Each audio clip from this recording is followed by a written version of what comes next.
Good morning to those people who are online. Mr. Badham, Nishan Dan, is it? And Taran Collins. Is that who you've got, Mr. Badham? Correct, Mr. Chair. I've also got Moana Chauffeur from Barker & Associates as well, who's just observing and assisting with notes today. All right, so you know who I am, Bill Smith, the chair. We've got Steve McNally, the Independent Commission Councillor, and Alan Watford. I think you know all the staff. So when you're ready, we've got your evidence of both you and the corporate evidence and the engineering evidence. So we're in your hands. You tell us what you want to tell us. Thank you, sir. Well, I think everyone should know me. I'm David Badham. I've been probably half a dozen times in front of the hearings panel for Top Energy, but also other submitters. But I thought it would be useful if I allow Mr. Suknandan and Ms. Collins to introduce themselves as well more properly. So over to you both. Good day, I'm Nishan Suknandan, Engineering and Planning Manager for Top Energy. And I'm Taran Collins, I'm the Property Advisor from Top Energy. Good morning to you both. Morning. Morning. Thank you.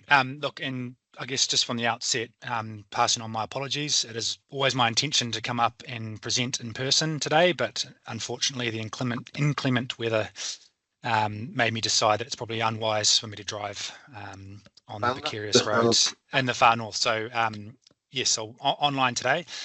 Just before I get into it, essentially I've got a presentation to give you, a PowerPoint presentation, which I'll run through, which summarises my evidence in chief. I also circulated to AK this morning a brief summary statement, which essentially provides a response to the planning evidence of Mr. Smith and Mr. McPhee.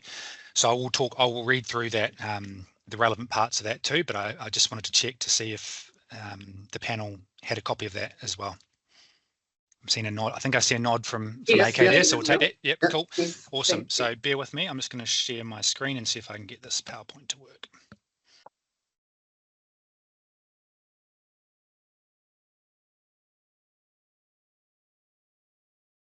Just so you're aware, what we'll do anyway is with any evidence that gets tabled, once you've gone through it, we will reread it anyway. It's always better to read it. Yep, no problem. Look, so yeah, I pulled together a brief PowerPoint presentation, which I'll take you through. But as I have done in previous hearings for Top Energy and other submitters, I'm happy to take any questions or comments as we go. I might pause at a couple of points and see if there's anything, but if you've got anything, please do interject. I'm happy to sort of take it as we go. So, so I guess a brief agenda, what I'll go through today, I'm just going to remind the panel and council staff regarding Top Energy's network in the Far North District. I am going to, as I mentioned in my introduction, give some more information around critical electricity lines and a response to the other evidence, in particular the planning evidence of Mr. McPhee and Mr. Smith. I'll talk about the renewable electricity provisions and also the infrastructure provisions, and then I've got some brief details on designations, transport and additional definitions that was raised in my evidence in chief. Just so you're aware, Mr. Badham, for your information, I don't think you were online the other day. As a result of a question from the panel, we got tabled a letter that was sent to those submitters regarding the critical electricity line dated the 7th of August. And we also got a copy of the critical electricity lines in the Whangarei District Plan. Right. So just so you know that we have got those details from the officer. Yes. Look, I did jump online briefly yesterday morning, and I caught part of the reporting officer's opening address. I didn't catch all of it. I think I missed renewable electricity, but I did catch Mr. Wyeth's presentation on infrastructure where he mentioned that. So I think Mr. Wyeth summarised that quite well. I don't tend to think it's probably beneficial to rediscuss the process that we went through with there. There was clearly an error on the notification, which was supposed to include the 33 kV lines. It wasn't. It was re-notified, and we have further submissions. And there's no contest from Top Energy or myself as to that. It is what it is, and we are here, and there's no dispute relating to the further submissions procedurally. So look, you probably would have seen as a panel on the various hearings I've presented to this image before. It's in Top Energy's submission, but I find it really useful to include it because it shows the nature of Top Energy's network in the Far North District. And the way I compare it to is it's sort of like arteries and veins. You have the backbone, the spine of it, which is the 110 kV network, which is the blue line. And then you have, let's say, the key arteries that are coming off, which is the 33 kV network, which is the purple lines. And then off that, you have the actual veins, which are the 11 kV network, which go and service the communities. So just paraphrasing from the submission, there's approximately an area of 7,000 square meters of networks serviced, approximately 32,000 customers, total system length of, oh, sorry, that should be, I just realized 7,000 square kilometers, not square meters. That would be quite small. A total system length of 4,000 plus kilometers. The assets in the electricity network are both above and below ground. And quite important to highlight for my presentation, but also Top Energy's submissions, is that the network services many isolated and vulnerable communities with minimal or no alternatives for supply. And that's been quite apparent recently with the severe weather events that have occurred with the cyclone and whatnot as well. So I'm just going to start off by talking to critical electricity lines. It's obviously come up in some of the other submitter evidence, and I just wanted to reinforce and highlight why Top Energy has sought the mapping of its critical electricity lines. So the justification for mapping and provisions is essentially, as I said, Top Energy sought that inclusion. It was back in the draft when the draft plan was released by Far North District Plan, I think 3 years ago. There was some feedback provided specifically on that, and Top Energy also provided a specific memo letter explaining why it was seeking the critical electricity lines added. To be clear, that it's the 110 and 33 kV lines, in particular the 33 kV lines are the additional element. They constitute the sub-transmission network, and I'll come to that in a little bit more detail in my summary statement. I go into that in a bit more detail.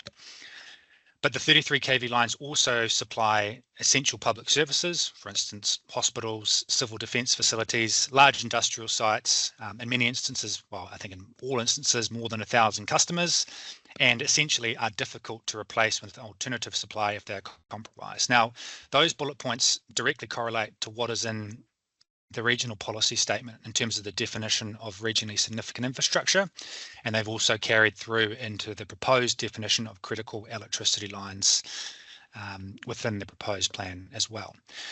One thing to highlight, and this was established early on in the piece, is that under the regionally significant infrastructure definition, some, even many of the 11 kV lines within the Far North District could also fall within that definition. Essentially, the way it's established, the definition is written, it's an or.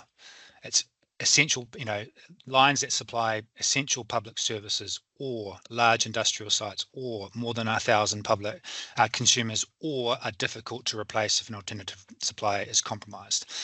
But as is the case here, Top Energy decided that it wanted to focus on the 33 kV network, given the extent of the mapping of 11 kV. A decision was essentially made that it would just seek the 33 kV lines, but that's not the case in Whangarei. In Whangarei, North Power actually does have large parts of its 11 kV network mapped as well. So it's just to highlight there that actually the way that the framework and the RPS is set up, there is actually a justification that could be made for large parts of the 11 kV network.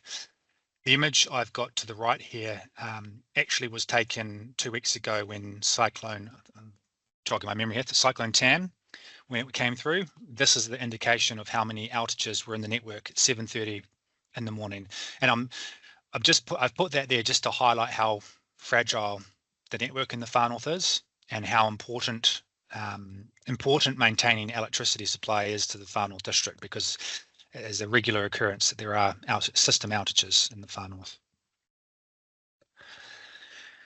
So essentially the justification for the critical electricity line mapping and provisions, it's to give effect to the RPS requirement to identify and protect regionally significant infrastructure. So and also because Top Energy, it's played out within its submission and the attached memo on critical electricity lines, but the establishment of buildings and vegetation within proximity remains a significant cause of supply unreliability. The mapping, and I heard Mr. Wyeth reinforce this point yesterday morning, but the mapping provides clarity for landowners and council. So we're not talking about new assets. These are existing assets that are currently there. They're there and they do have requirements for them, but it provides certainty to landowners and also prospective future landowners that are buying properties so that they know where these lines are. It's also important to highlight that the setbacks are not just about electrical safety, and this is particularly relevant as you come to subdivision. They also protect operational access and help avoid reverse sensitivity. And I'll come to this point later on in my response to some of the points on renewable electricity and the provisions and objectives and policies around reverse sensitivity. Now, I have made this point in earlier hearings. I think, Mr. Smith, you've been on those hearings for noise around how the Far North District Plan, the reporting officers are recommending the avoid directive and the RPS is administered. But I'll come to that later on. It's just to highlight here that that's part of why this critical electricity lines provisions are in there.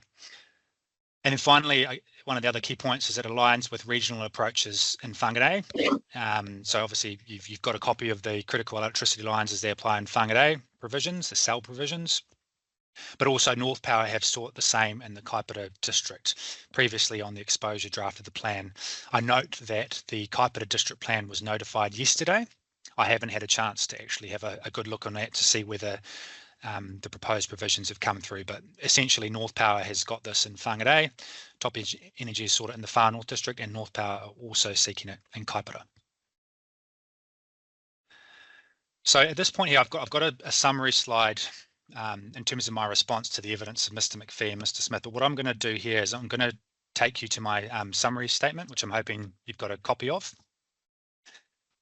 Yep. So I've got a copy of it here. I'm going to skip past paragraphs 1 and 2 because it's kind of procedural, and I'm going to go straight to paragraph 3, and I'll read from here on just to reinforce the detail in my response. So since the filing of my evidence in chief, I reviewed the following briefs of expert evidence which relate to Top Energy's submissions for hearing stream 11 and the panel's decisions on those submissions, and that is the planning evidence of Mr. McPhee and Mr. Smith. I respond to that evidence in the summary statement, and as I've said, I've already prepared a presentation to accompany it. I'm up to paragraph 5 now. Mr. McPhee has circulated planning evidence on behalf of the Oromahui landowners. There are several matters raised in Mr. McPhee's evidence as it relates to Top Energy's submissions and my evidence in chief that I consider require a response.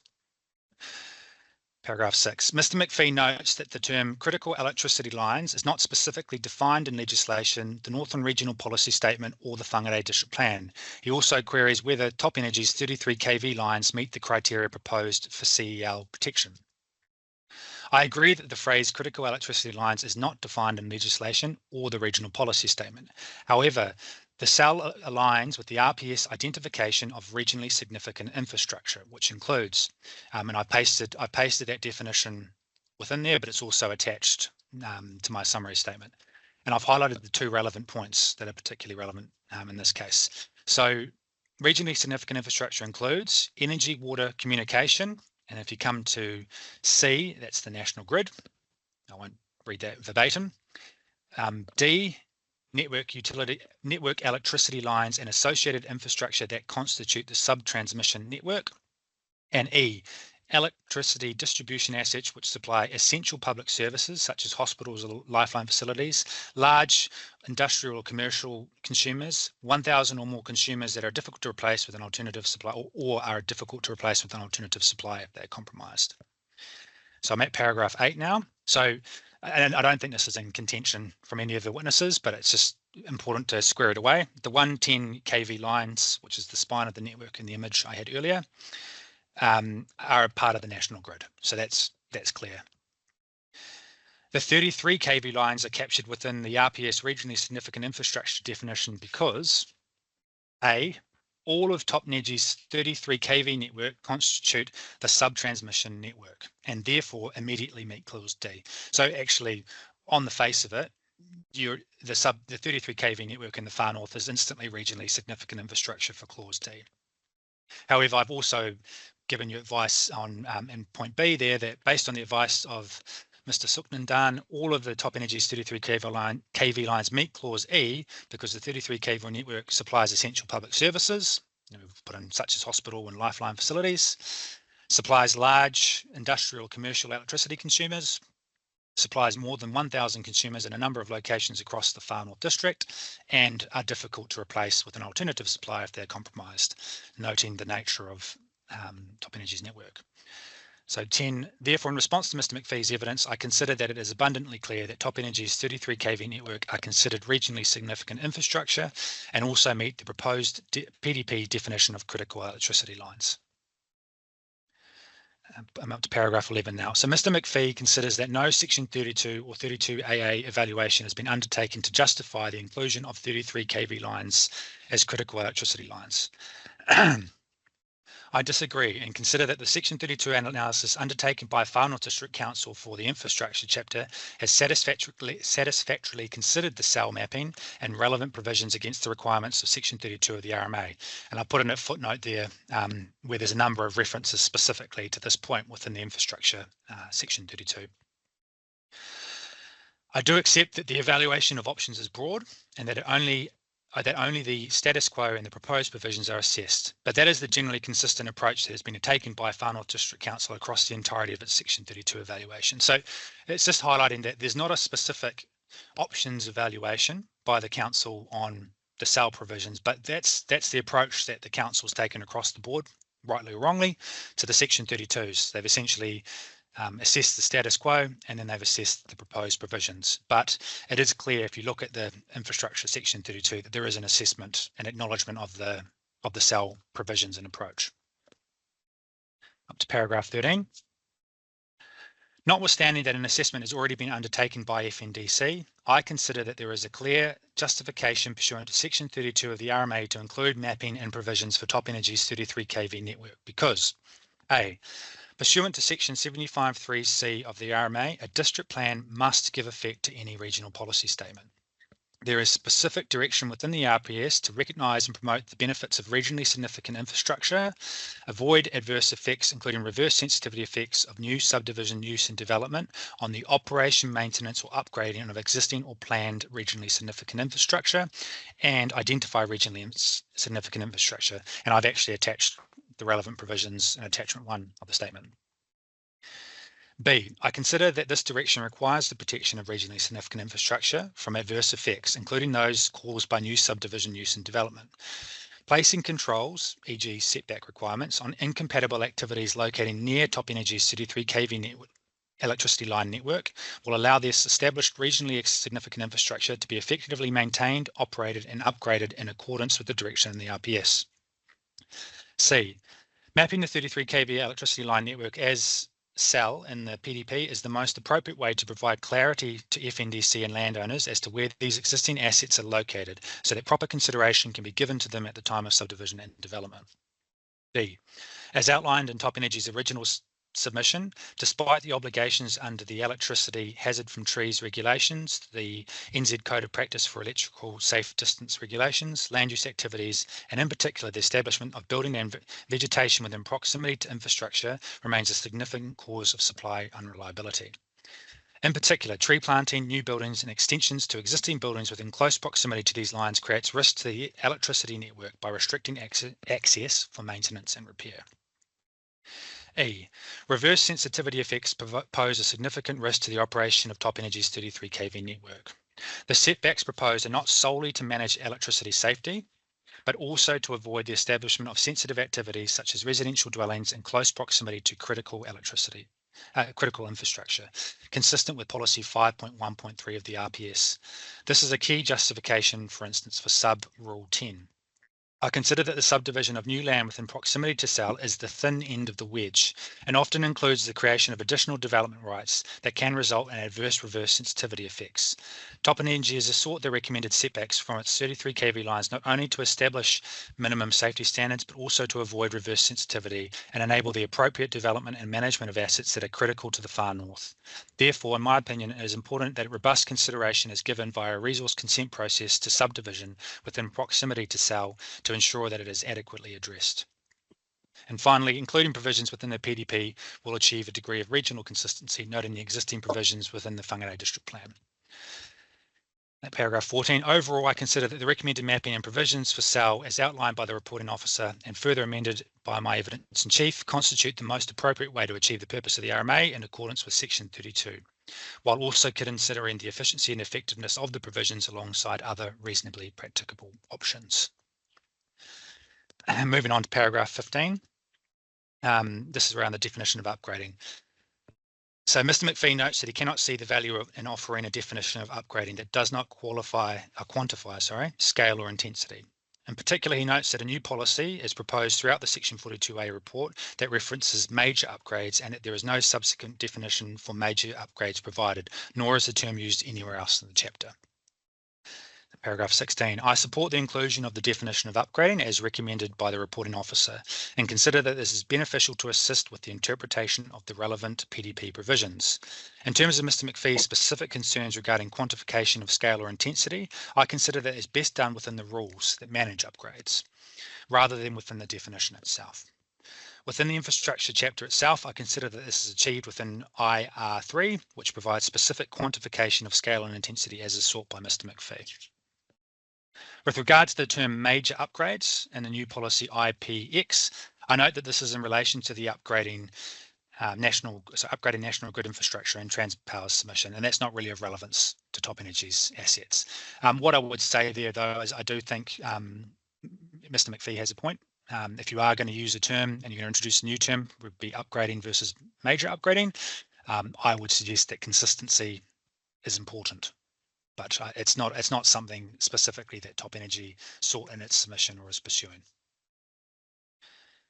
But up to paragraph 18, this the last couple of paragraphs. So this is the planning evidence of Mr. Smith, and I understand Mr. Smith is up later today, or maybe it was this morning. I might have missed him. He was here yesterday. He was here yesterday. So I didn't get a chance to observe Mr. Smith. I know Mr. McPhee is up tomorrow, and I will hope to attend that as well. But I guess note I wasn't present for Mr. Smith's presentation. So paragraph 18, Mr. Smith recommends that the critical electricity line overlay and its provisions do not apply to the NAF Innovation and Enterprise Park. Mr. Smith considers that the special purpose zone has already taken into account sufficient setback distances for buildings and development within development envelopes and has landscaping measures approved by council in relation to the existing cell.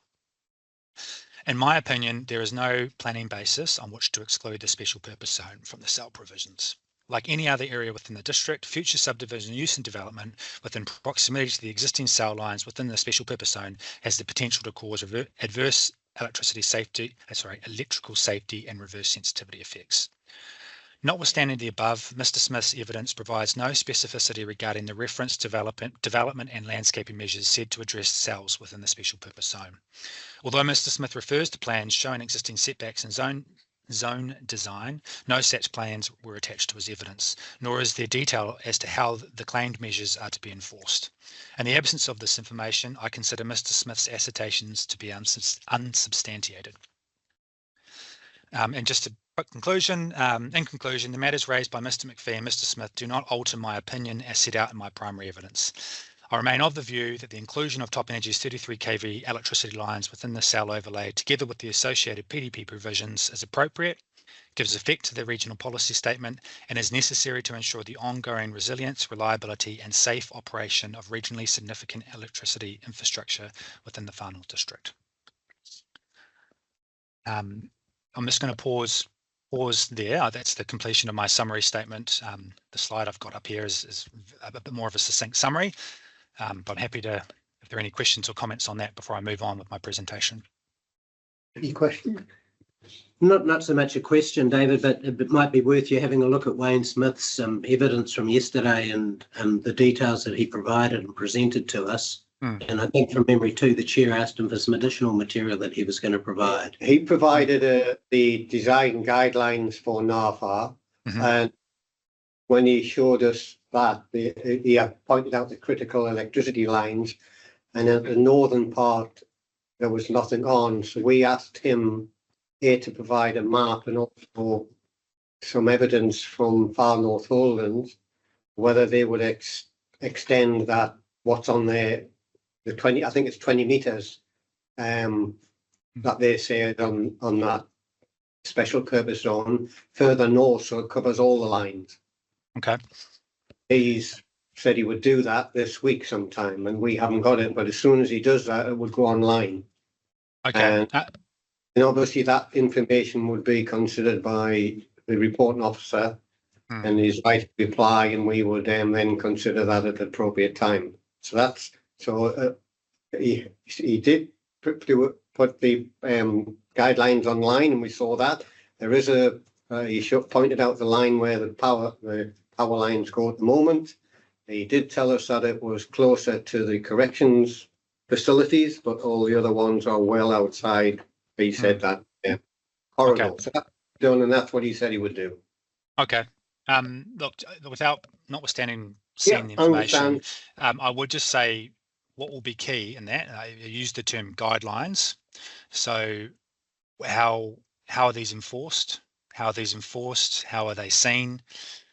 Yeah, I would retain some concern about consistency and enforceability would be my preliminary response, notwithstanding seeing it. On the face of it, and Mr. Smith's evidence, I couldn't really see a clear justification why the NAFA special purpose zone should be treated differently.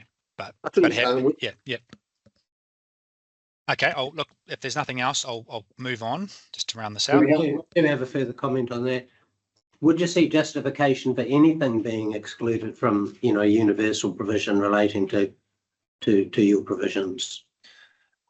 I think you'd have to look at what information is provided. So let's say hypothetically for the NAFA special purpose zone, if they did have clear requirements, let's say on the title, or something like that regarding the setbacks from the lines, which were consistent and satisfied the safe setback distances in the code of practice, then I could see a basis to do so. But at the moment, based on what Mr. Smith circulated in his evidence in chief, there's nothing there to actually really clearly hang your hat on. There's a claim of it, but I would suggest that that you need to be satisfied that those measures, you referred to guidelines, are actually clear and enforceable. Okay, thanks. Yep. So one more question. We've got one question, David. One more. Okay, yep, fire away, please. When you talk about mapping the assets, I mean, it's clearly mapped by Top Energy. Do you want that in the district plan mapping system as well? Correct. So this actually slide here, can you guys see if I'm still showing my screen? I think I am, yes. This slide has the image. So the pink line is the 110 kV network. So that was mapped. There's two pink lines actually. There's one, I'm not sure if you can see my cursor, but there's one sort of further to the south as well. Now that's mapped currently in the proposed final district plan. Where the error occurred was that the intention was for Far North District Council to map the 33 kV lines, which are the blue lines, in the proposed plan, but that's where the GIS error occurred when the plan was notified, and that's why it was re-notified for further submissions. So essentially, the council and Mr. Wyeth's proposition is that this is the mapping, and Top Energy is seeking this, and I support that. So the next question is relating to setbacks. Am I correct in you're looking at 32 metres either side of the centre line of all of those power lines? So there are different rules. The 32 line rule that you're referring to is the subdivision rule. So the subdivision rule, but not for, there's different setback requirements and rule requirements for vegetation and also for buildings. Yeah, so land use becomes impacted here, not just subdivision? So the land use that would be impacted is vegetation. So the planting of vegetation. But So I'll come to that a bit. Cut straight to my question. There's 4,000 kilometres plus of lines. So if you went for, say, the additional 40 metres around all that network for subdivision purposes, that's 16,000 hectares. Arpuri Forest is 22,000. Woodhill's about 19,000. It's a heck of a lot of land that's implicated by just that setback from 12 to 32, either side of the centre line. I'll just clarify that number that's there, the total system length of 4,000 plus kilometres, is the 110, 33 kV and 11 kV network. We are only seeking that the 110 kV and the 33 kV network is. So I can't tell you off the top of my head what that is, but if you look at this image on the left here, that's 4,000 kilometres of lines length, and we're only talking about the blue and the purple. So it's not that extent. Happy if it would assist the panel, we can talk to Top Energy and we can give you what the length is actually of the 33 kV length, but it's certainly not 4,000, and it wouldn't be therefore 16,000. Just hold on a moment, David. So from our stats, we've got our GIS team to look at this. So the 110 kV lines are 65 kilometres in length, and the 33 kV lines is 300 kilometres in length. 110 with what, sorry? 65 kilometres in length. 65 kilometres and the 33. 300 kilometres. So It says 365. 365 out of the 40,000. Yeah. Thank you. Yeah, so my question was just straight around land use implications. Did you want me to respond? I'm not sure. Did the land use implicate? Do you want me to talk some more about that, or? Well, I guess my point is when you present the initial thing, it was 4,000 plus kilometres, and I thought, well, that's 100 and whatever I said, maybe 60 kilometres. Yes. What you're talking about now is about, it's still a lot of land. So that's about 1460. Yes. So, but significantly less than that. And so that's to clarify that.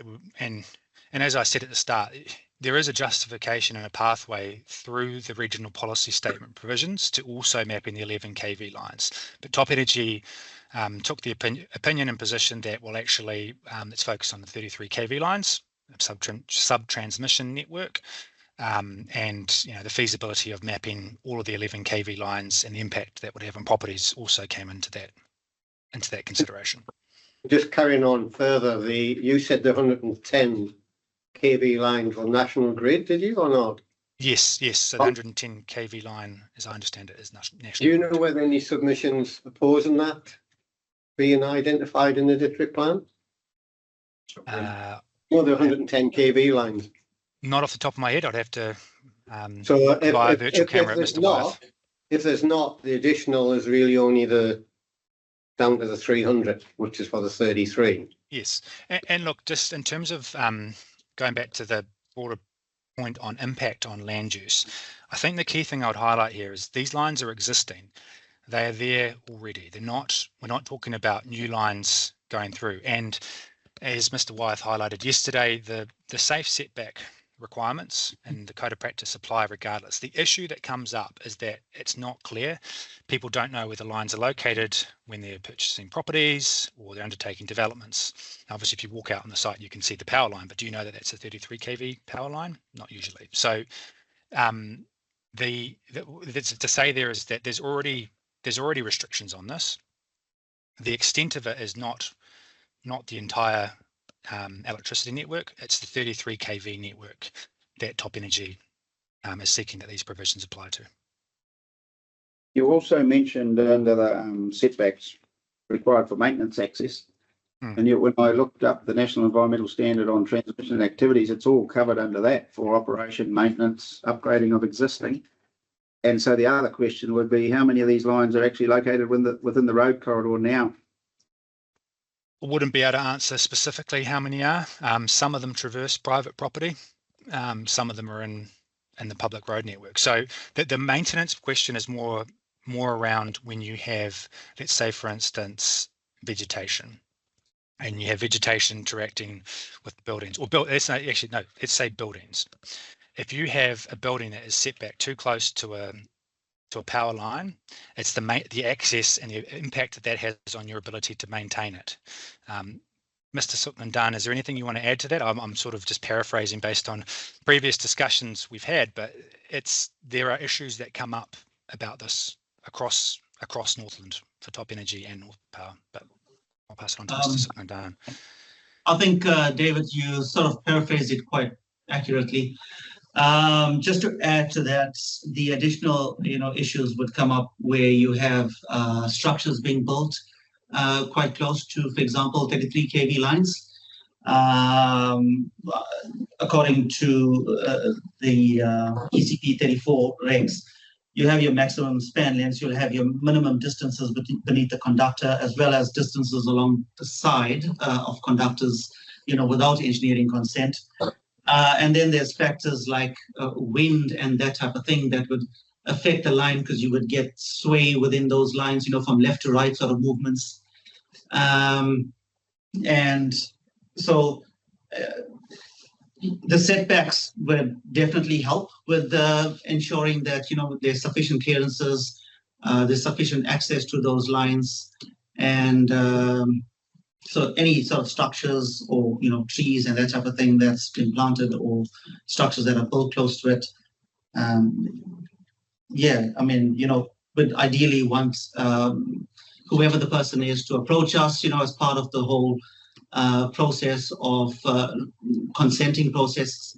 And then we could provide engineering input in terms of, what sort of distance you can actually approach. We'll start off by saying, these are the minimum requirements that we need, or that's legislated and that we require, but then we can talk about the safety of it, and we can look at the other technical aspects to, like the length of the line, thickness of the conductor, the weights, that specific region, what sort of wind profile looks like, and we can, provide that sort of engineering input. And I guess that'll be that, that'll help the customer or the resident, or, the person that's interested in that piece of land. It'll give them that sort of information they need in terms of where they would need to construct and what they would need to construct along that property or along the lines. Just to add to that, so it's essentially a trigger for further consideration and assessment as well. So as Mr. Suknandan referred to, there could be a case-by-case assessment that's done to say, well, actually in this instance it's fine, but you do need to have the minimum requirements and transparency, in my view, so that people know that they apply and where they apply. Now, like I said, this doesn't include the 11 kV network. We're talking specifically about the 110 and 33 kV lines. So I'm hoping that's helped answer that question. Is there anything further on this before we move on? Just the way it's presented, I understood it to be every line. And I just wonder if there's another way to manage it other than map it right through the proposed plan. Yeah, look, I guess you can look at alternatives, but that's sort of just the Section 32 analysis has come to that point in my mind anyway. Thank you. And in the right of reply, I'll get the officers to confirm whether there's any submissions against 110, because if there's not, that's there anyway. Yeah. So it's only the 33 would be dealing with. But anyway. Yeah. All right, carry on, Mr. Thank you. Thank you, sir. Oh, sorry, let me just pick up one point, David. In terms of the recent outages that Top Energy's had across the region, and in a history of outages, quite frankly, across the region, I mean, are these provisions going to assist to reduce those at all? Is that what they're directed towards? I mean, is part of the outages the falling of vegetation and the like onto lines that causes the problem? Look, that's not my area of expertise. I think I will go back to Mr. Suknandan to comment on that. Correct. Majority of the outages are related to vegetation. They impact mostly the 11 kV network, purely because the 11 kV network is so massive and extensive. And most of the infrastructure are sort of classified as rural, and with the amount of vegetation that you have growing in close proximity to it, I'll say like nearly 90% of the outages are related to vegetation, especially when you have this type of weather, this storm-related weather or inclement type weather, very few of it is related to, other types of causes. And just to follow on from that, so if you did have a vegetation issue with a vegetation building issue with a 33 kV network, these lines are so critical that what you're not seeing on this image here is that there are a whole range of veins of 11 kVs that if one of these lines goes out, the actual impact is significant in terms of disruption. I'm sort of paraphrasing that, but that's part of the reason why it's so important to make sure that the 33 kV network is protected. Yeah, so does Top Energy have a program of maintenance of looking at what lines are vulnerable to vegetation falling on it? Or do they wait for storms to determine what should be cleared? No, we have a pre-programmed plan in terms of our vegetation response plans, as well as a resilience plan in terms of upgrading the network, making it more resilient in terms of these types of storms. For example, we would look at joining different feeders. So you have a N-1 sort of situation. So for example, if one part of that line goes down, gets hit with a tree, for example, then the entire circuit does not go out. We can still backfeed via a second line that's connected to that original circuit. So there's that type of program that we have, as well as other replacement programs, which is standard sort of practice for all of the different EDBs across New Zealand. And then we also have part of the resilience package of works improve sort of protection, putting in advanced technology that sort of can detect these faults and isolate an outage area. So if you would normally have a circuit feeding, let's call it 350 customers, we'd break up that circuit and install these sort of smart protection devices that would just isolate a fewer number of customers, let's call it, 50 customers for argument's sake. But so that's with regards to both circuits, actually, the 11 kV as well as the 33 kV network. But the 33 kV network is sub-transmission.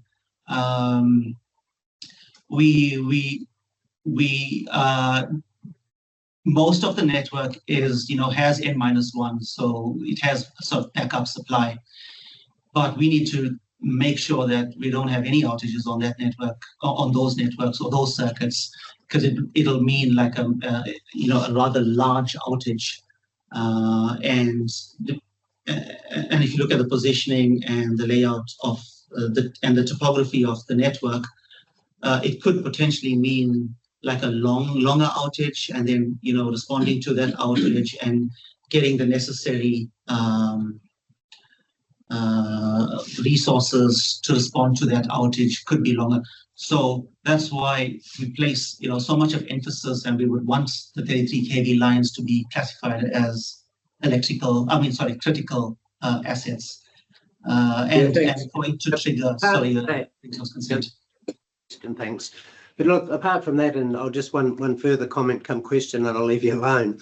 But you talk about your resilience plan and your program. What sort of monitoring do you do about that resilience plan? Do you report back to Top Energy, officialdom, in terms of how effective that resilience plan is being on an annual basis? We do. So with the nature of the network, it's you never know where a storm is going to hit, what part of the network, and what's going to get taken out. So what we do is we track the amount of outages that we have on the network, and we compare it from year to year. We compare ourselves to other EDBs that are classified, that have a similar classification as us, and we compare our performance to them. So our performance is tracked on an annual basis. We track the frequency of outages, as well as the length of the outages in terms of the duration of the outage, and that's regulated by the Commerce Commission as well. So we have a defined target that we have to sort of not breach. And touch wood, I think in the last 2 years we have not breached. Our performance has been quite good compared to, obviously, Cyclone Gabriel was quite devastating, but since then the performance has been good. So I mean, we're putting it down to obviously these programs, are taking effect and sort of minimizing the outage areas. Thanks. Thank you. Thank you, Mr. Badden. Do you want to carry on? Thank you. Okay, thank you. Okay, so I'm going to now go into renewable electricity. So this slide here is just kind of setting the scene. I think everyone will be well aware of this, but it's just good to refresh. There's an ambitious target to achieve 100% renewable electricity generation by 2030, which is only 5 years away, but also to double that by 2050. Central government has made a lot of recent announcements to facilitate this. So you've got the RMA Amendment Acts that have come out, these systems and other systems bills, which have been very focused, or large parts are focused on renewable energy generation. There is the upcoming revised national policy statement on renewable energy generation, and also NES on electricity transmission, and of course the RMA replacement. Now, just to highlight here, I heard some conversation yesterday on this, and I absolutely agree. You have to apply the law that applies at the time. I'm not suggesting that you don't, but it's important to be aware of. There's quite a lot of change and a push in renewable electricity generation that's coming. It's going to be a big, and it already is at the moment. There are a lot of applications that I'm aware of in Northland and in the Far North District for solar farms, wind farms. It's going to be a really important driver of economic and social wellbeing, in my opinion, in the Far North. So Top Energy made submissions on this, seeking to an enabling framework for renewable energy generation activities, but also transmission. So it's important to note, there's a lot of focus on the actual generation activity, but you've also that generation is pointless if you don't have transmission to bring that to the network. So it's important that, and I think that's something traditionally that you've seen in renewable electricity provisions, is they haven't really focused on the transmission as well. Just to highlight that there were no pre-hearing meetings to discuss submissions on renewable electricity. So that did lead to my evidence being quite a bit more detailed on renewable electricity than, say, compared to infrastructure or other topics. So the first point I had to make was just regarding Objective 1. So Top Energy submission was to retain it, and my evidence essentially said that it should be retained. So it's down at the bottom there. The significant local, regional, national benefits from the use and development of renewable electricity generation activities and their technical, operational and functional needs and constraints are recognised and provided for. There was a recommendation from the reporting officer to delete technical, operational and functional needs and constraints. I've just recommended that it retain. I think that's important to acknowledge that in the scope of the objective. There's a bit more detail on my evidence on that. It's a bit of a summary. Objective 2. So this, I'm going to actually bring the wording up here. So this one is quite interesting. I think this is more of an amendment to reword this so it makes sense in my view. So at the moment, it's renewable electricity activities recognise and provide for the following benefits. I think that's around the wrong way. What you really need to do in this objective is that you need to recognise and provide for the following benefits from those activities, rather than the renewable electricity generation activities themselves being tasked with recognising and provided for the benefits. So it's more of a semantic thing there. I think I would reword this objective. I think it still achieves the same intent. One thing I did pick up when preparing this presentation was that if you did do this, you would also have to look at A, B and C, and probably the semantics of, rather than contribute, it should be contributing, increasing or supporting. But I do think that this objective would work better, as outlined in my evidence in chief, if it was reworded. For Objective 4, and this is it. So I've combined this in my evidence, but also in the presentation. Now this is the point I made earlier on in this presentation around reverse sensitivity.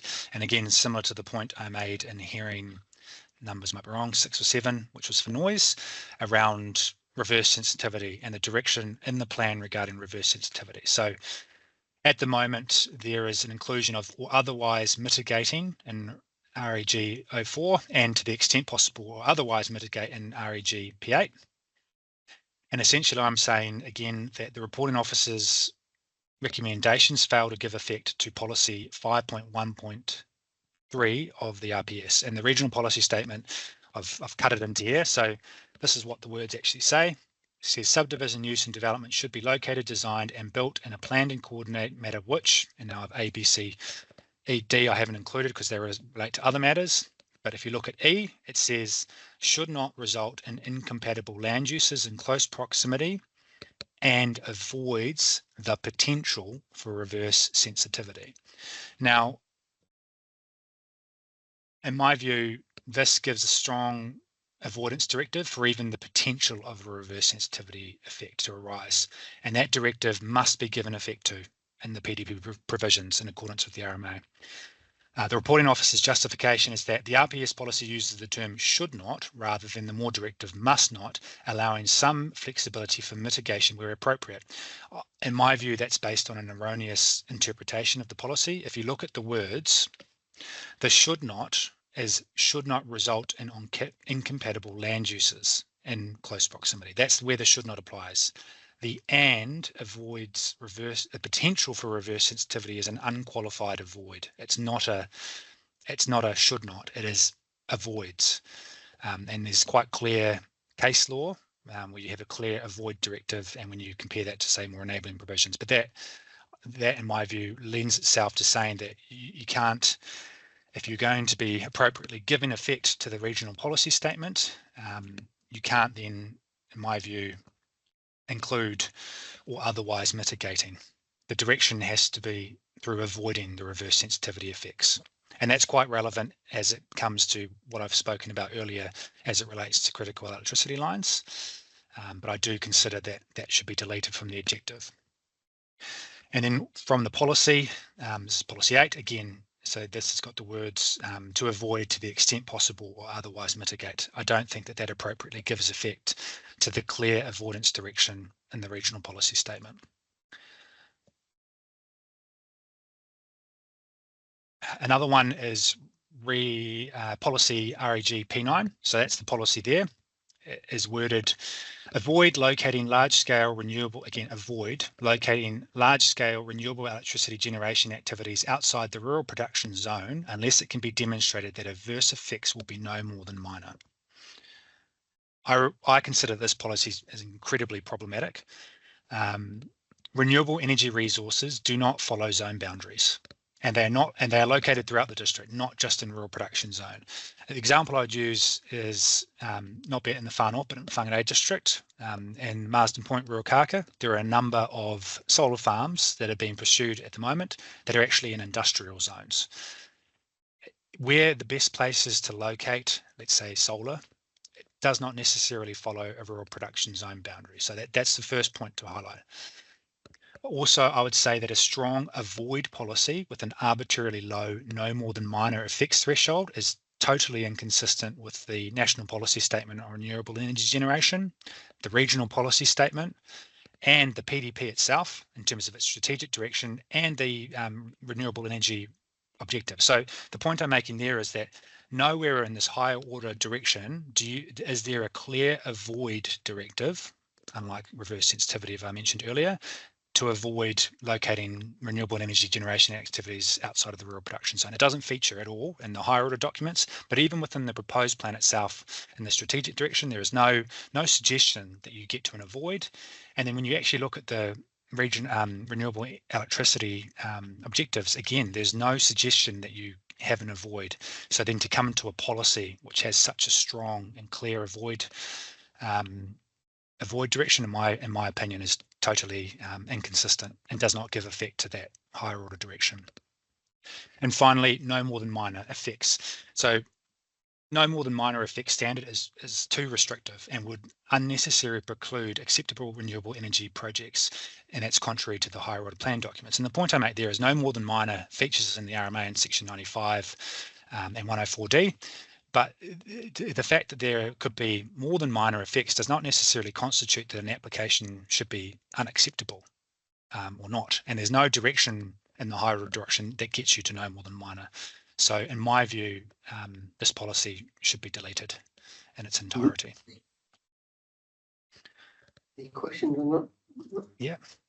Carry on, thank you. Yep, carry on. Yep. Policies, so this is REG P10. So require that during or following decommission of any renewable electricity generation activity, that all renewable electricity generation structures, buildings and concrete areas are removed, otherwise mitigated to be compatible with future land use. The point I made there is that as itself as a standalone policy, it doesn't work because there's actually no rules hanging off it that actually lend itself to this. Nor do I think that there should be. What I'm saying is that this would be a consideration if you're applying for a resource consent, and that's why I've said that you should redraft policy 11 to include that as a matter of consideration for it. Yes, I put that there as a standalone policy. There is no specific method or rule implementing this policy, making it redundant. Whereas as part of policy 11, it becomes a relevant matter for consideration when assessing and managing effects of renewable electricity generation activities. So I've recommended, I'm not going to read through all of this.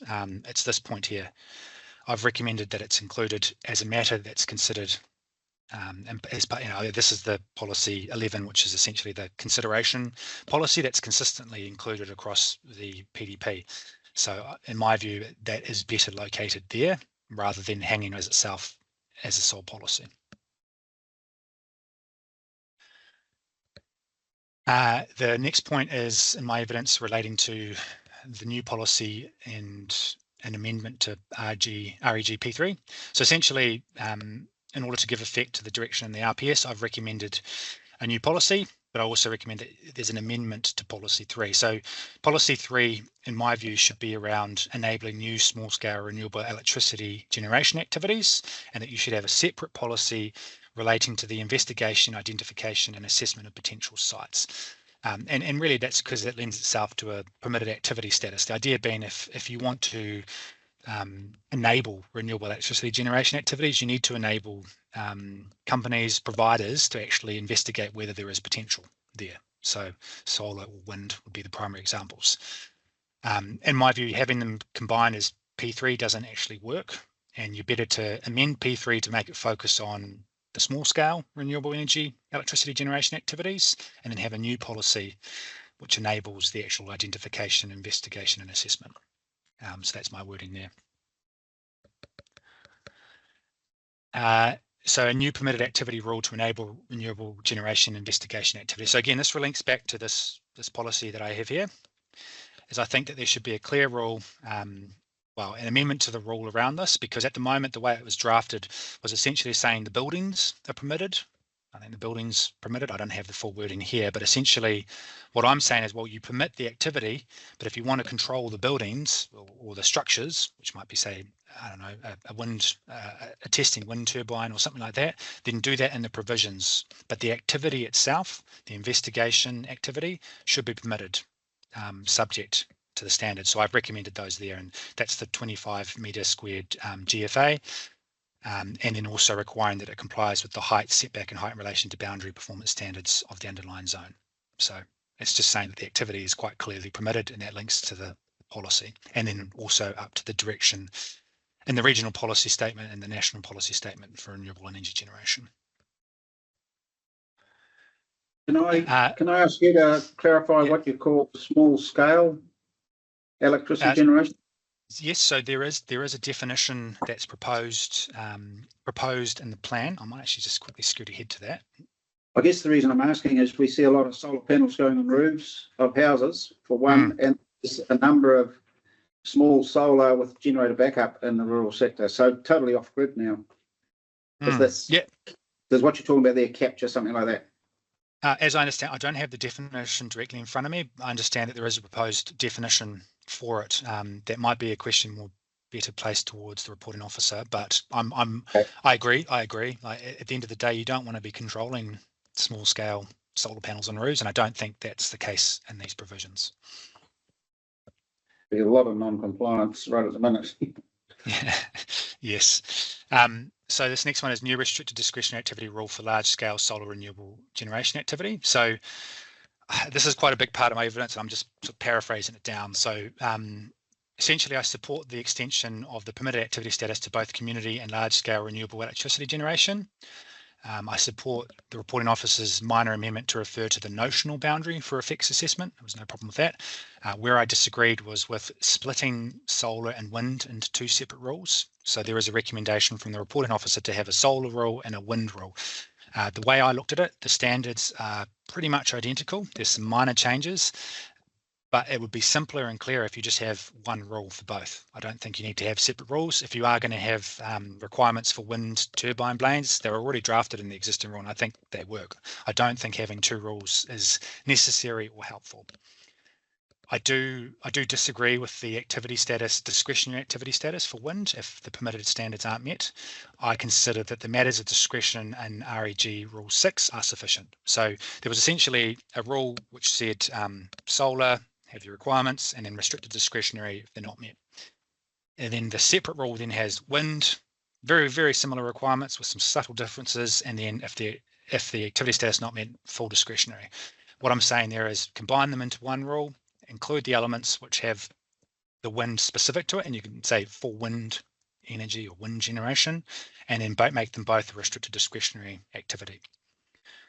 And also there was the point, again, the rule should apply across all zones, not just the rural production zone. So it's going back to that point I made earlier up the top about the avoid policy in P9. I think that's part of the reason why it's come down to this, but I actually think it should be applying across the zones.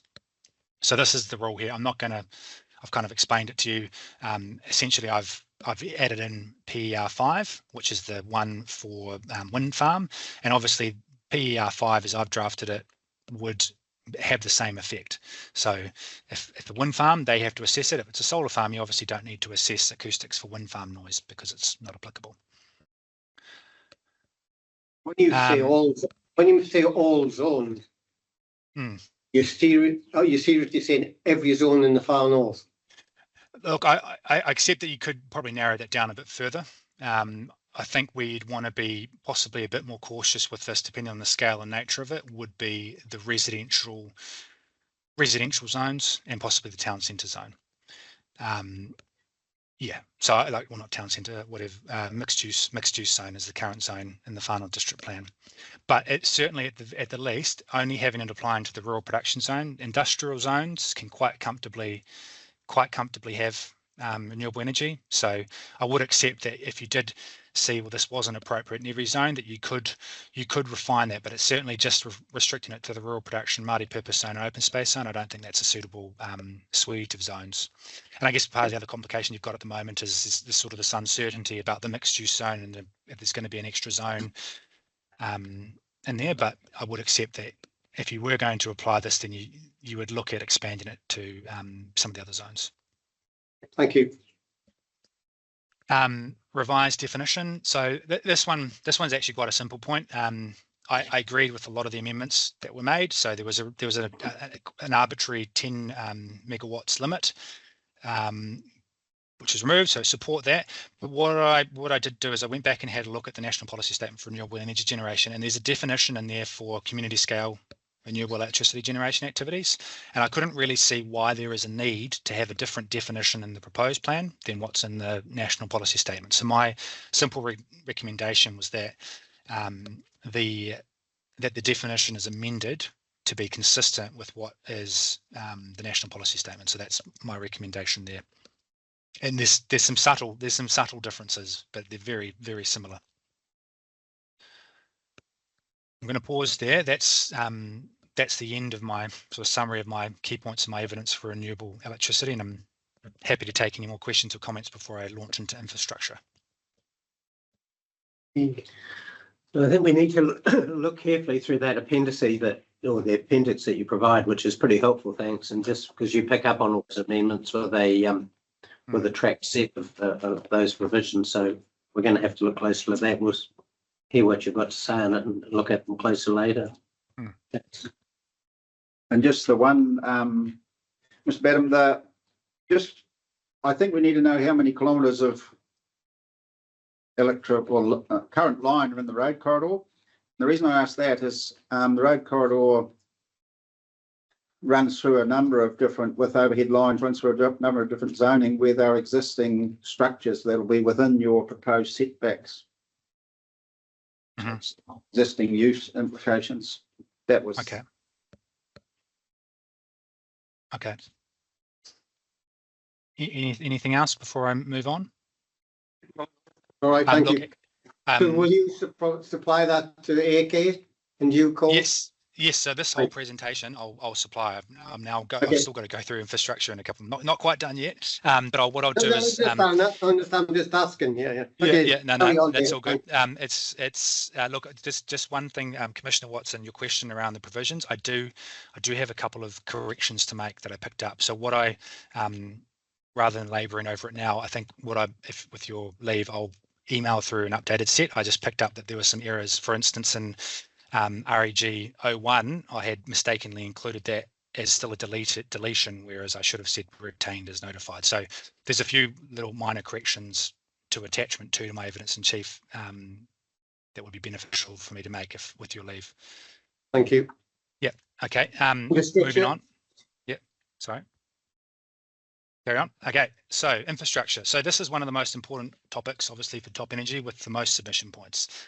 And what I wanted to highlight and really reinforce, and I do say this in my evidence, that the pre-hearing meetings that Mr. Wyeth and the other infrastructure providers we attended were very beneficial, significantly narrowed the areas of disagreement. So while there's a bit of detail in my evidence, this is significantly less than what it would have been if we didn't have those. So I just wanted to thank and commend the council for taking that approach. I think it's made this a lot simpler for the relevant parties, but then also for the panel in terms of making its consideration.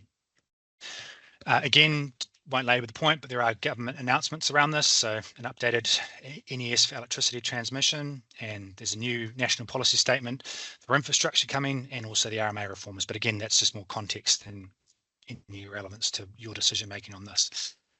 And Top Energy's submission overall seeks an enabling framework for infrastructure that adequately manages adverse effects. Just to highlight there, I did attend briefly yesterday when you had the legal subs from Forest and Bird. So I did hear some of that conversation. I didn't hear all of it, but I was there, and I did hear some of that as well. So infrastructure in the roading corridor, this is the point. So this was initially within the transport topic. That was essentially a submission that Top Energy made on the transport topic, but it was deferred to the infrastructure topic. Very broadly, what Top Energy sought was an objective policy and rule around enabling infrastructure, not just linear infrastructure within the road corridors. So it is a key point. Most, not all obviously, but a lot of infrastructure is located within the road network. And stronger plan support is necessary. So there is, in response to this point, reporting officer noted that, well, there is an existing policy there, but in my view, it's not sufficiently directive. That it encourages the infrastructure to go into the roading corridor rather than enabling it. And my argument is that you have the majority of infrastructure within the roading corridor. In fact, locating infrastructure within the roading corridor is generally preferred, because it's an existing asset, publicly owned. The infrastructure providers can get in there and do maintenance, repairs and upgrades much easier than when it's on private land. So in my evidence, I've recommended a new objective, a policy and a rule. Now, we didn't, in fairness to Mr. Wyeth, we didn't discuss this in any detail in the the pre-hearing meetings, because it wasn't really relevant specifically to the infrastructure topic. So what I put here, I'm happy if it is beneficial post this, specifically with the rule, I'm happy to have further discussions on that. But I've essentially recommended that you need to have more directive and enabling objective policy and a rule relating to the operation, maintenance, repair and upgrading of electricity and telecommunications infrastructure within the roading network. The next one here is relating to P11. So this is my track change version of that wording, but the operative wording, the operative wording was avoid new infrastructure where it will compromise the ability to develop and use land in the Māori purpose zone or treaty settlement overlay unless the owners of that land agree to the new infrastructure. Now, there has been some change to that. I think not unnecessarily constrain has been added in, which I support, but I still consider that I oppose the avoid directive because it's overly restrictive and inconsistent with infrastructure objective 6, and again has no basis in other higher order directives. And the point I make here is that new infrastructure may have an operational and functional need to traverse the Māori purpose zone land and treaty or settlement areas to, in fact, support development within or adjacent to those areas.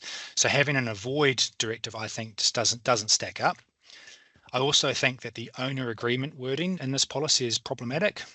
I would read this as essentially granting a veto power, which could block important infrastructure servicing not just the interests of the owners of that land, but also wider community interests. And don't forget, this is referring to infrastructure in its broadest sense, not just electricity, it's all infrastructure in accordance with the definition.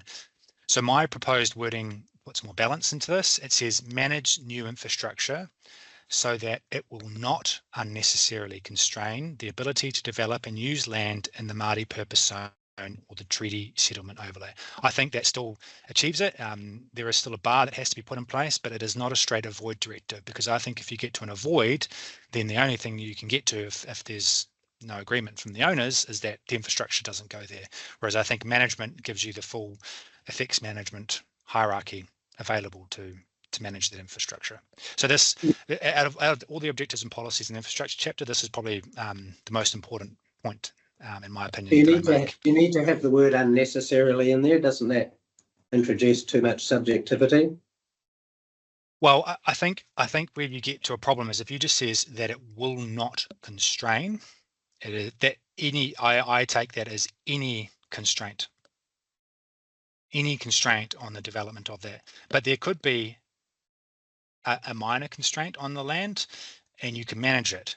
So I do think that you need unnecessarily constrain. I know you get into these arguments about what is necessary versus unnecessary, what's appropriate versus inappropriate, but I do think that what it's directing to a decision maker on an application that this might be relevant is that you need to balance this. It's not just a straight will not constrain.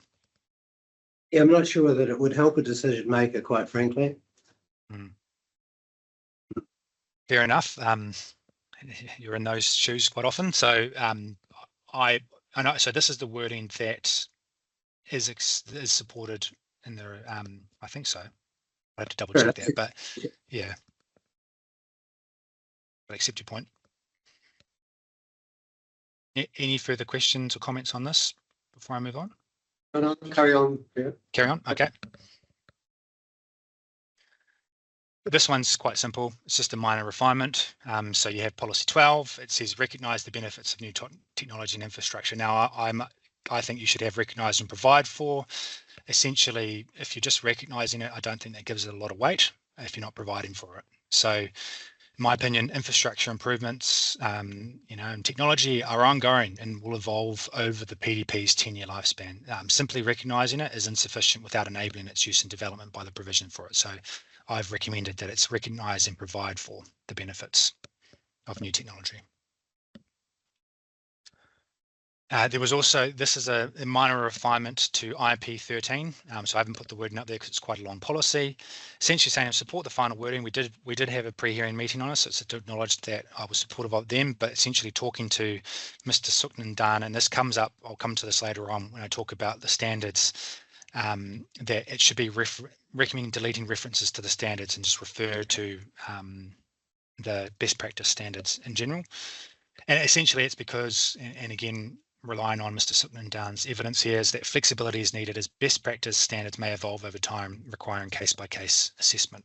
So that's slightly different to what was discussed in the pre-hearing meeting, but it's because with the benefit of Mr. Suknan's evidence that came up. And I'll come to that more on later on when I actually get to IS1 and IS2. Upgrading network utilities. So I'll just paraphrase this here as well. I support a lot of the references. So removing of the arbitrary 10-year references, I think that's been quite helpful. How would you monitor and enforce that? Reference to the code of practice, again, I think is helpful. And previously it was discretionary, so I support that it's restricted to discretionary. What I did think was that there was a lack of response to Top Energy's detailed submission points on this. No Section 32 justification for current limits. And again, I highlight there that it's similar to what I'm very conscious of what Mr. McPhee has said for this. It's just to say, well, where have these limits come from? I don't think there's a lot of, they're not a critique of the council infrastructure 32. It's more to say that, well, where do some of these limits come from? Don't really understand where they are, and they're inconsistent with Top Energy's operational and functional need. So, and then there was also, I just think that there's still a need for greater clarity by specifying infrastructure types within the rule. That's put on here. Again, this is quite extensive. It's in my evidence in chief, which spells it out a bit further. But what I've suggested is that you have this broken up into standards that are required for electricity, gas, and telecommunications. So I just think that makes a bit more sense. It makes it a bit more user-friendly than having to read through an exhaustive list of the rule. This point here is around Rule 7. So this is new overhead lines and towers. So I support most of the reporting officer's recommended amendments. And in fact, there was some discussion with it because there was a bit of a change. So the operative rule was a 25 metre limit, but then there was some refined tower and pole limits for different zones. Now, on discussion with Mr. Sutton and Dunn and other representatives from Top Energy, it was confirmed that that's acceptable. What did happen was that there was an issue identified by Mr. Sutton and Dunn regarding the 15 metre height limit for towers. So I understand there was a brief discussion about this yesterday with Mr. Wyeth around this coming up. Now, I acknowledge that this is not something that came up in the pre-hearing discussions, and simply that's because I didn't have the benefit at that time of the advice or evidence of Mr. Sutton and Dunn. So essentially, he's highlighted in his evidence in chief that towers are usually 22 metres plus, and I've recommended increasing the height limit from 15 metres to 25 metres. Now I've recommended that because if you look at it in the rule itself, which I get to here, you do actually have a 25 metre height limit for poles or telecommunications in clause 1 for the rural production zone, and 20 for mixed use. So now, what I've said is that, what I think is that it does seem a bit inconsistent to have a 25 metre height limit for a pole and pole or telecommunications pole in the rural production zone, but then to have a 15 metre height limit across the board. On reflection, looking at this, I accept that you may want to have the 25 metre height limit for towers applied to those zones in clause 1 of PER 1, and that you might have a lesser standard in 2 for those zones and 3 for those zones as well. Where I think it's problematic is at the moment it says towers do not exceed a height of 15 metres. It doesn't include above ground level, so I've recommended including that. But you end up in a perverse situation where you have a more restrictive height limit for towers across all zones, whereas the poles are higher. Just going to pause there. I'm going to ask if Mr. Sutton and Dunn wants to add anything to that from his technical perspective in terms of towers. The only thing I'll add to that is towers are designed to be taller than poles, so it makes sense for that limit to change. Existing on the network, we have approximately 15 towers defined as lattice steel structures, and I think the tallest one above ground is approximately 24 meters. At one of the sites. I can't remember the exact site, but yeah. So by nature, towers are designed to be taller than poles to meet whatever the operational requirement is, be it holding up a larger conductor across a larger span, maybe across a valley. That's the reason, basically. Okay, thank you. Okay. So moving on, so this is again a minor point for Rule 8. So this is new telecommunication kiosks. So support most of the office's amendments. The concern here was really just around the 3.5 metre height limit and how it could mistakenly apply to both the kiosk and the support structure. So as I understand it, a kiosk might be located on the ground, but it could also be located on a pole.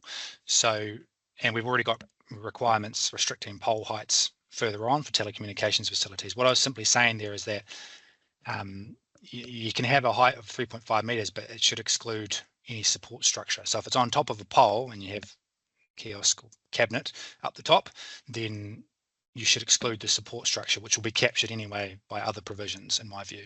So it's just so you don't get in a situation where you have a cabinet kiosk on top of a pole, which sometimes they are. As I understand it, sometimes they're up there because you don't want the public to interfere with the cabinet. So that was my point there. Buildings or structures. So again, this relates. It's a very similar situation to the 15-meter tower height.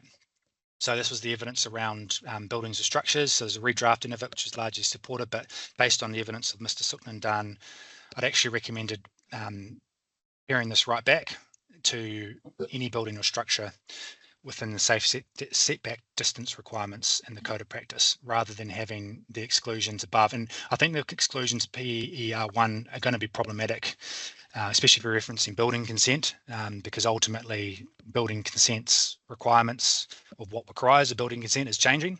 As we know, it's gone up from 10 square meters to 30 square meters and could be 50 square meters if you listen to what the government's saying. So this was based on the evidence of Mr. Suknan Dan, but I had recommended redrafting this now so it references specifically the standards, code of practice standards. This is the point that I'd referenced earlier around standards 1 and 2. So these reference radio frequency and electromagnetic fields. So the point here is there's no dispute that you should use these standards. The point I was making was around the non-compliant activity status if you don't comply. So what I've said is, while opposing non-compliant activity status, it would create unnecessary consenting hurdles, except, and this is put in Mr. Suknan Dan's evidence, that non-compliance with these standards is unlikely. And in fact, there wasn't any identified areas where this could, where this had happened previously by Top Energy. But what the point was making was that those standards, I think the radio frequency ones might be 2001 or even older, they're quite old. And we know that these are subject to change and over time. So I thought that lends itself more suitably, noting the evidence of Mr. Suknan Dan, to a discretionary activity status to allow flexibility for future improvement. So if a new standard comes in and you don't comply with the old standards, but you want to apply a new standard, then a discretionary activity status allows a case-by-case assessment without the taint, for lack of a better word, of a non-compliant activity status. So a consent would still be required. I just think the more appropriate activity status is discretionary rather than non-compliant. Now, this is, I've kind of already spoken to this, so I won't spend too long on it, given we've spoken to it already in the cell presentation. So it was just around the setback and the recommended non-compliant activity status. So again, where it's not, so RD is what I've suggested and what Mr. Wyeth has suggested in the rule. So there's consistency there. He had said discretionary where compliance is not achieved. I have recommended non-compliant. There was a point made, well, the national grid should have a higher bar. I don't think that actually, if you look at the direction of the RPS around reverse sensitivity and everything I've already discussed, I actually think that it still lends itself to, if you don't comply with the code of practice, that you should end up in a non-compliant resource consent for that, given the strong avoid directive that comes down. So that's basically that there. That's it. So that's my presentation on infrastructure and the home stretch. I've just got a few more slides on transport designations and a bit of a summary. So happy to pause there to take any questions. Any clarification from the officers? No? Okay. Thank you, David. Okay. Carry on. Okay. So designations, just to be really clear, there's only minor issues here. So from Ms. Morgan's presentation yesterday, so I did observe the presentation on designations. I understand that she had accepted my minor recommended corrections to TE208 and TE243. So no issue there, they were pretty basic. The other point I had was general approach and condition numbering. So this is the point I make. I'll show it on the next slide. Actually, I might share this now. It's just around this. So you have a number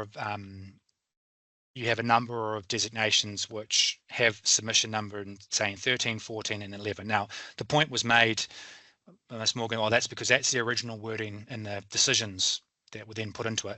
The point I would make in counter to that, and I've made in my evidence in chief, is that these designations now sit in the district plan, and if those are the conditions that apply, then those are the conditions that apply. You don't need to go back. You know, someone can, if they want to, reference back to the original decisions, but in my opinion, for the readability and usability of the district plan to the user picking this up, not knowing all of this, it's going to be much more useful if they have that as condition 1 and condition 2.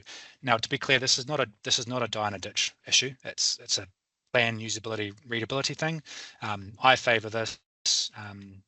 Morgan may favour the other way, but I do think that this will be helpful in terms of interpretation of the plan for someone who's picking it up new and looking at it. The other point was Ms. Morgan had questioned my evidence re TE 245 and 249.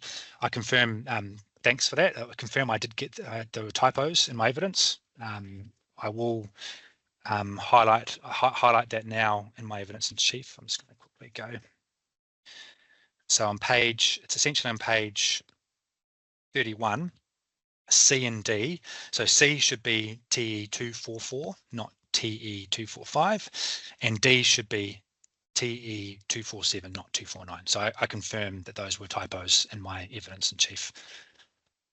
Yeah, and essentially, you know, if all the conditions have been deleted, therefore it's redundant. So, and then the other point I had was just around the location of it. So at the moment, you've got the designations. I'm just going to see if I put that in there. No, I haven't. You've got the little table which says this is the designation, and there's a bit that says conditions, and then it says yes. And then obviously there's the one where the condition was in the table, which I think is 2E244. And then you had the conditions following the table. What I was saying there is that it would make a lot more sense if you've got a designation to just put the conditions in the table, because then it's very clear that's the designation. You go to one place, there's the conditions. But again, as I mentioned, it's not a die in a ditch issue. So really just, I guess, trying to be helpful in terms of plan usability, readability. Otherwise, there's no, as I see it, the other recommendations on designations are accepted by Top Energy, and there's very minimal areas of dispute. Just a couple of rats and mice. So transport section 42A is largely deferred to Top Energy submission points in infrastructure. So there's nothing really further to add there from my perspective. Top Energy's submission points regarding, so there was a point at the earlier on my evidence in chief, I did make a point about how there's 3 definitions that haven't been addressed. They were emergency tree works, footprint, and operational need. I note that the emergency tree works one is likely to be picked up in the notable tree hearing report that was released yesterday. I did have a quick look at that though, and I did notice that the reporting officer hadn't picked up that there was a submission point from Top Energy relating to a definition of emergency tree work. So that's more just it's relevant insofar as future ones, and just querying the reporting officers where these are going to be addressed, because they are in particular operational need, and the definition sought by Top Energy is relevant, in my opinion, to the renewable electricity and infrastructure topics. I'm just pausing here because I noticed Ms. Pearson had her camera on, mic off. Did you have something to add, or? Sorry, through the chair. No, I just realised you put on a transport slide, so I turned on. You're good. Nothing from me for you. Okay. Final slide. So summary and key takeaways. So just to highlight that I think significant progress has been made on recognising regionally significant infrastructure and renewable electricity generations within the PDP provision. So there's just highlighting that there's actually been significant progress made in the Section 42A reports, which is good to see as it relates to Top Energy's submission. There are some key issues that remain, as I've outlined in my evidence in chief, my summary, well, not so much my summary statement, but also in this presentation. And amendments proposed I consider are necessary and justified. I've addressed the opposing planning evidence of Mr. McPhee and Mr. Smith, and I confirm they do not alter my opinion. The inclusion of Top Energy's 33 kV network in the critical electricity lines mapping and provisions is appropriate and essential. And I think my evidence and the evidence of Mr. Sookman Dunn and Top Energy's submission clearly establishes that. Overall, the changes I've outlined are needed to give effect to higher order policy, achieve sustainable management, and ultimately enable more resilient infrastructure in the Far North. And that's the conclusion my presentation. I'm happy to take any further questions or comments the panel may have. Thank you. Yeah, I Go. There you go. Do you want to point clarification first? No, I'll leave it to the end, Mr. Chair. Okay. Right. Yeah, Mr. Badham, I commend you for your confidence with your expressions here. The proposed amendments are necessary and justified. There's no debate. There's no debate. In my opinion, I said. In my opinion. I didn't see that. Yeah. I don't think that was expressed in that. Yeah, I think what you've provided is really comprehensive. Obviously, you've taken a lot of time over it and the like. The question about conditions and providing more detail around the designations, I think, is the right way to do. I think that's quite common with a lot of district plans these days. More needs to be put into them to say, rather than just say waterworks, wherever it might be, just to say exactly what it is. So that's good. But I think in terms of the particular provisions, you say that there's been a lot of coming together from the conferencing and the like, but be that as it may, I think we just need to hear what the officers have to say on that. And then when we deliberate on those provisions, go through them one by one and just pick everything off as we need to. But either way, whatever happens from that is going to be a significant change to the approach to those provisions. So that's good. So thanks. I don't have anything further on that. Yeah, I'm good. I'll pass mine on the way. Thank you. Okay. We've got some officers want some clarification, is it? Or Thank you, Mr. Chair. Yeah, it's just related to the emergency tree works, Mr. Badham. Having recently signed off, it should have. Is what you're saying that there is a submission point that provides a definition, or that the point has not been picked up in that report? Because it was something that we talked about with the reporting officer personally looked at. I think it's been Yes. Just in response. wait a minute. Oh, is something else? Sorry, I missed that. Carry on. Sorry, yeah, I think it's been out. That particular submission point's been allocated to the interpretation topic definition. Okay, that's answered that question. Yes. So Operational need as well, that's already in the plan as per the national planning standards definition. So it's probably picked up in that topic as well. Look, so just to respond, yeah, so what I picked up, again, very briefly, so the report sort of landed yesterday afternoon, as I picked up in the notable tree 42A, was that there was a lot of question in response to Top Energy's submissions that there wasn't a clear clarification or definition of emergency tree works. So essentially it appeared, again, I haven't done a detailed review, that was being used as a justification to say, oh, there's insufficient detail and we should provide it. But if, yeah, as alluded to, there is a definition of emergency tree works, which is proposed by Top Energy's submission, and similar to what has happened with the infrastructure topic here. So obviously upgrading, and Mr. Wyeth referred to other definitions. I think it is beneficial, rather than being deferred to the interpretation chapter, for that to be brought forward into that, because if that's going to be the key issue, and essentially the reporting officer is going to, for argument's sake, recommend rejection based on not understanding what that means, but then we can't talk about the submission point that we've got on the definition of emergency tree works, we kind of get in that same circular and in my opinion, unhelpful argument position that we have from earlier ones where we can't. So yeah, that was just, I was highlighting that because I didn't see it picked up in the infrastructure. I was like, okay, it's probably going to be in the notable tree. I did quickly check it yesterday, it wasn't. And if it's saying it's going to be into the interpretation chapter, then you're left in this situation, well, isn't it more efficient if we're going to be sitting there talking about notable trees and emergency tree works that we talk about the definition? I guess was my point there. Just to clarify that, Mr. Badham, I think there's been a coding error on that, and I agree it would have been helpful for that, and it wasn't the intention to artificially sit it out. We will we'll bring that to the attention of the Section 42A writer in the interim before that. Yeah, and look, I'm happy to pick it up in evidence, but on that basis, or if it's helpful, offer myself to have a conversation with the author of that Section 42A as well. Yeah. Can I just ask you to go back to the slide that showed the tower, the 25-meter tower? Yes, bear with me. Oh.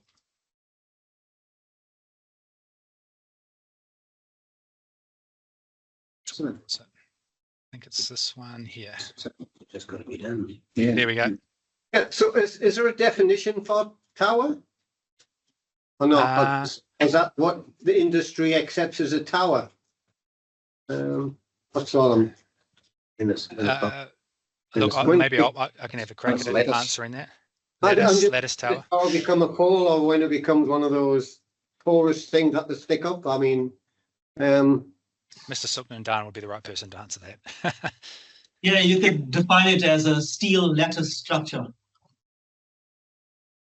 okay, I just don't want, if we decide to prove it to 25 meters and say it's a tower, is what whether other people might come along and say, well, we're putting a tower up, it can be 25 meters when it's not the same as what you've got. I'm just, I'll have to have a think about that and have a discussion with my colleagues. Whether we have another definite, whether we have it call it something like Mr. Sukanan's just said. Yeah.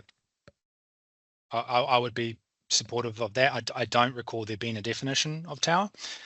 And I understand, yeah, there are, because there was some discussion from my recollection of the pre-hearing meetings around, because quite often the 110 kV network, as I understand it, will use towers, lattice towers, as you see them across the country. So, yeah, I'd be supportive of that. Yeah. I'm aware Transpower commonly use the term transmission tower. So, that could be something to consider. It's defined in the National Environmental Standards for There we Electricity, activities, both pole and tower. And we did discuss during pre-hearing meetings, as Mr. Badham said, whether we need to find it more broadly. So what I'm saying is there are existing definitions to work with the panel. So. Okay, thank you. And look, in that regard, I'd be supportive of, if you did decide that you needed to define them and it wasn't clear, then utilise the existing national standards. On that note, is there a definition for emergency tree works anywhere that's used across the nation? I'm not aware of one consistently used, but there is, and this was alluded to in Top Energy's submission, there is one in the Whangarei District Plan for notable trees. So that, but yeah, there's not a consistent definition that I'm aware of used across the country. Okay, nothing else? They're too busy cleaning them up. They haven't got time to find it. Yeah. Anything else, officers? No. If you haven't got anything else, Mr. Badham, your team, thank you very much. Have you got anything else before? No, other just to say thank you to the panel for your insightful questions and comments along the way, and look forward to seeing where you land. Thank you for the other team from Top Energy. Thank you very much. And now we've got Mr. Badham. Thank you. Thank you. Enjoy the rest of the day in this rain. Yes. Right, we now got Mr. Badham for Foodstuffs North Island. Yes, that's so that's next up. I'm just going to ask if I can have a couple of minutes because I need to contact Mr. Hills to make him join the call. So I will still here. I'm just going to turn my camera and phone mic off, and I'll be back shortly. So Mr. Hills can join. 5 minutes. We have 5 minute break so people can have a. Yeah. Okay. That sounds good to me. I'll see you soon. We release it. I'll leave the room and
We're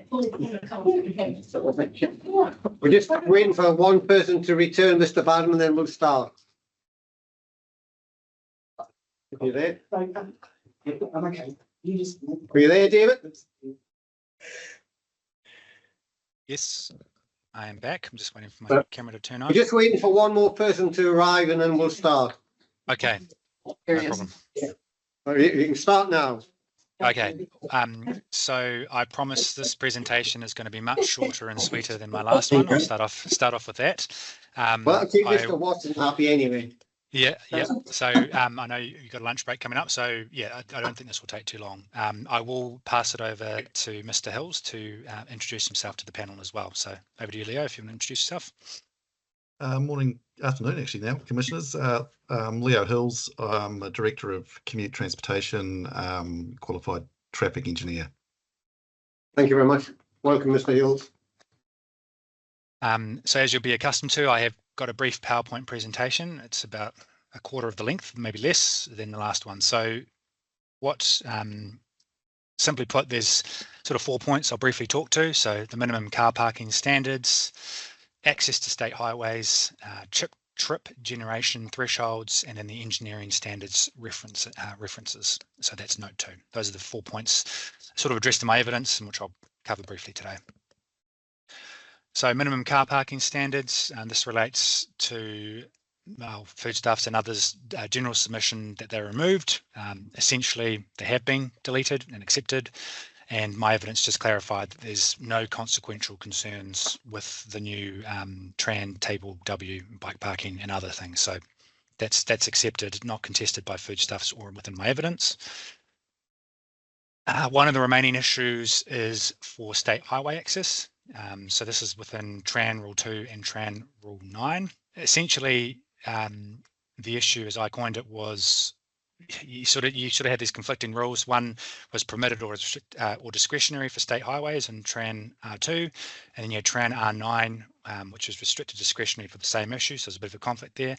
I did pipe in yesterday when Ms. Pearson was talking to this, and I understood she's acknowledged that there is a bit of an overlap there. So this may or may not have moved on since then. Seen some nodding from Ms. Pearson, so possibly. But what I'd recommended was deleting PER3 from Tran R2 to remove the duplication. And my recommendation was to retain Tran R9 as a single rule for state highway crossings as a restricted discretionary activity. In my opinion, there's no need for a full discretionary activity. If you're talking about access to the state highway, the matters of discretion can be narrowed and considered. I don't think it is beneficial for an applicant or the council to require a full discretionary activity for access to the state highway. In my view, the matters of criteria that you've already got, so this is my recommended amendments here. I consider that your matters of discretion already in Tran R9 give you the basis to consider what's going to be relevant for a new or altered access to the state highway. So there's no contention in my view that, well, from my perspective, in my opinion, that there should be a consent requirement here. It's just, I don't think, in summary, the way that it's worded is a bit confusing, having the two rules. So I've recommended that's deleted. And then I recommend that Tran R9 simply becomes a restricted discretionary activity requirement with those matters of discretion. I'm going to pause there and just see if there's any questions or clarifications on that point before I move on.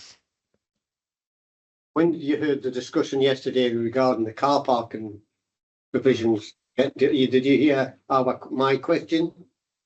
Yes, it was a bit hard. I think, like Ms. Pearson, I was struggling a little bit when questions were coming in from you, but I understood it related to Tier 3 status under the MPS urban development as it relates to Kirikiri Waipapa. But maybe if you want to rephrase, if there's anything specifically you want me to answer on that, I'm happy to answer it. I suppose my argument was we've got to deal with the existing legislation, and the legislation at the moment says we're allowed car parking, but Ms. Pearson's gone the other way because she thinks by the time we make our recommendation or the decision is going to be made, it is going to be Tier 3. So on that basis, you would probably support what she's done. I would, because in my opinion, and I have previously given advice not to this panel, but on this matter as it relates to the Far North District, where I've actually, because that definition of tier 3 under the NPSUD is actually quite broad.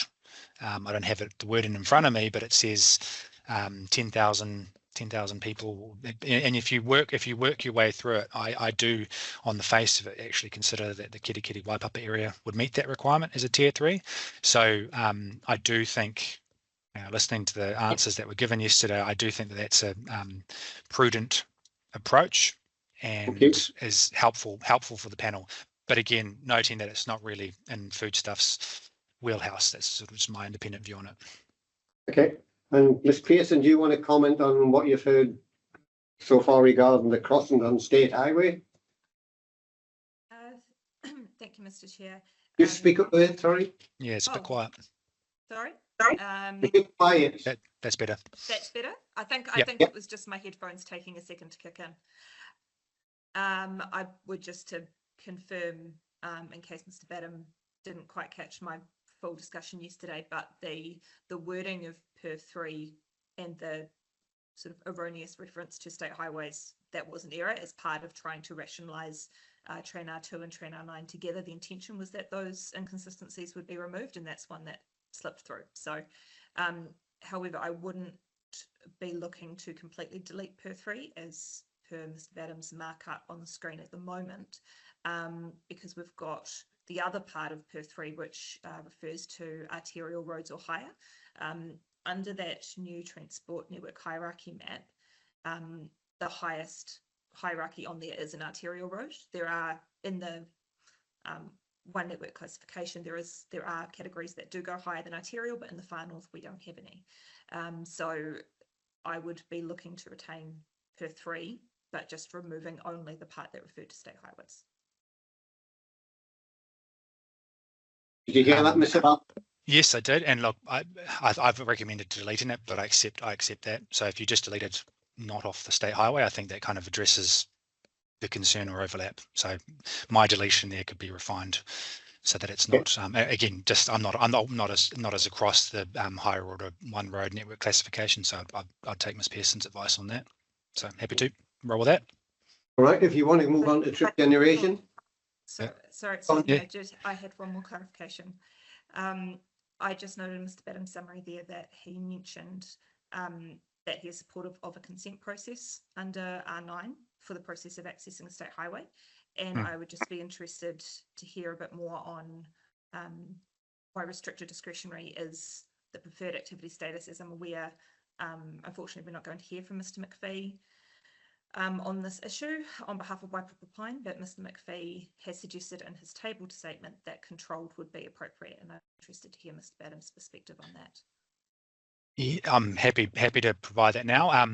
I think a controlled or a restricted discretionary could work. If you looked at it, not so much from my professional opinion, but if you looked at it from Foodstuffs' interests, they obviously asked for permitted activity status. I essentially, because we didn't have evidence from Mr. Hills on this, so I sort of followed the transport evidence and came to that conclusion, but then made a planning call on that. I don't think it should be full discretion and came to restricted discretionary. So I guess the short answer is I think a controlled, if you had suitable matters of control and you designed the requirements so it was very clear and measurable, I think a controlled activity status could work here. But essentially at the time when I looked at this, I didn't really go down that pathway or have a look at it. So that's why I landed on restricted discretionary. But so yeah, in short, I think a control could work here, but you'd want to make sure that the wording is clear, measurable, enforceable, and with suitable matters of control.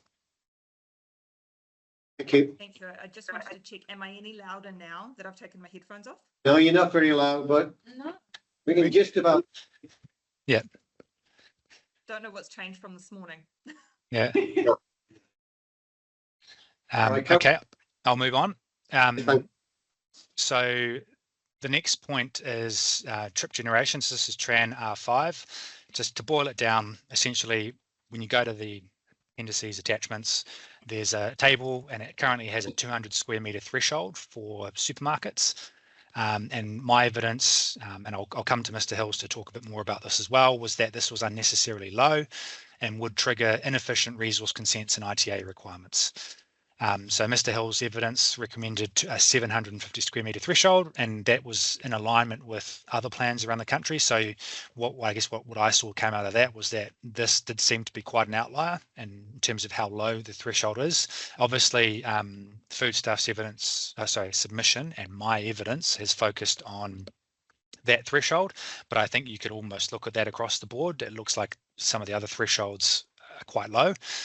And so based on that evidence, and I'll come to Mr. Hill shortly, but I think that if you're going to have such a low threshold and it's not justified and it's inconsistent with what other thresholds are around the country, you're going to lead to needless costs and delays without really necessarily addressing the material transport effect. So the recommendation, my evidence, was to amend that limit to 750 square metres, but I'm going to pause here and come to Mr. Hills just to, I guess, summarise, expand a bit further on his evidence in chief in this regard. Thank you. I'm assuming, Commissioners, you've read my evidence. No, we thought waste of time.